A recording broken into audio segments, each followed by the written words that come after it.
አንዳንድ ጊዜ ጭንቀት ይበዛና ቃላት ያጥርና ኃጢአት ይደራረብና አፍን መክፈት ያቅታል። ገብቶ ዝም ብሎ ቢቻል ማልቀስ ጥሩ ነው። እግዚአብሔር ከሺህ ቃላት አንድ ዘላላ እንባን ይወዳል። እዚህ ገብቶ ማልቀስ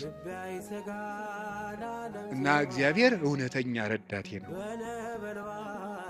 ወረት የሌለው ትናንት ረድቶ ዛሬ ችል የማይል አፍ ላይ የሌለው በሌላ ፍቅር የማይወሰድ ወዳጅ የማይለውጥ ስንለወጥ የማይለወጥ አባት እግዚአብሔር ነው።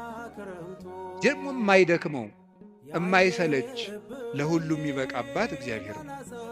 እኔ ለምሳሌ አሁን እንዳንድ የቤተ ክርስቲያን መነኩሴ አሁን ለምሳሌ 3 ሰዎች ሊያነጋግሩ ቢፈልጉ 3 ሰዎች እንዳነጋገርኩ መሽቷል ደህና ደሩ ቤት እግዚአብሔር ይሄን ሁሉ ሰው በአንድ ጊዜ ይሰማል። ታዲያ እውነተኛ ረዳት አይደለም ነው። አንድ የቤተ ክርስቲያን አባት በጣም ትልቅ ሰው ቢሆን ሁል ጊዜ ከሌሊቱ 6 ሰዓት ብትደውሉበት አንተ ስራ የለም ስራ አትይዝም በዚህ ሰዓት ይደወላል ሊሉ አይችሉም ይላሉ። እግዚአብሔር መንፈቀ ሌሊት ብንጠራው አለ። እግዚአብሔር ሊነጋ ሲል ብንጠራው አለ። እግዚአብሔር የትም ሆነን ብንጠራው አለ። ገደል ውስጥ ብንጠራው አለ። የረከሰ ቤት ውስጥ ሆነን ብንሰራው ምንድነው ሌሊት በምንጣፌ ላይ ሳለው ነፍሴ የወደደችውን ፈለግኩት ይላል መኃልየ ሰሎሞን ላይ። እና ይሄን ምንጣፍ የሚለውን ሊቃውንት ሲተረጉሙ ይላሉ በኃጢአት አልጋ ውስጥ ተዘፍቄ ሳለው ፈጣሪዬን አሰብኩት። ውድቀት ውስጥ ሆነን ብንጠራው እግዚአብሔር ይሰማል። እግዚአብሔር እውነተኛ ረዳቴ ነው ያለው ለዚህ ነው። ምእመኔ ወቀርነ ሕይወቴ የምታመንበት የሕይወቴ መመከቻ ቀንድ እግዚአብሔር ነው። ሶበ ጸዋዕክዎ ለእግዚአብሔር እድኅንም ጸርየ ፈጣሪ እግዚአብሔርን በጠራሁት ጊዜ ከጠላቶቼ እድናለሁ። ይህንን ይዞ ሰሎሞን የእግዚአብሔር ስም የጸና ግንብ ነው ይላል።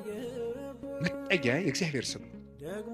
የእግዚአብሔር ስም ሲጠራ እግዚአብሔር የሚል ስም ሲጠራ ምድርና ሰማያት ይደነግጣሉ። ኢየሱስ የሚል ስም ሲጠራ ምድርና ሰማያት ይደነግጣሉ።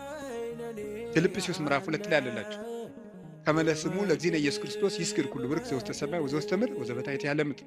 ለኢየሱስ ክርስቶስ ስም በሰማይና በምድር ከሰማይ በላይና ከምድር በታች ያለ ጉልበት ሁሉ ሊንበረከክ ይገባል። ለአንድ መነኩሴ ገዳም ሲገባ ከሚሰጠው ትምህርት አንዱ የኢየሱስ ክርስቶስን ስም መላልሰ መጥራትን አታቋርጥ ነው የሚባለው። የኢየሱስ ክርስቶስን ስም ኢየሱስ ክርስቶስ ጌታዬ ኢየሱስ ክርስቶስ ሆይ ማረኝ ብዙ ቀን እናገራለሁ። እንዲህ ኢየሱስ ክርስቶስ የሚለው ስም ዝም ብሎ የሚቀር ስም አይደለም። ዲያብሎስ የሚፈራው ኢየሱስ የሚለውን ገና ሳይጨ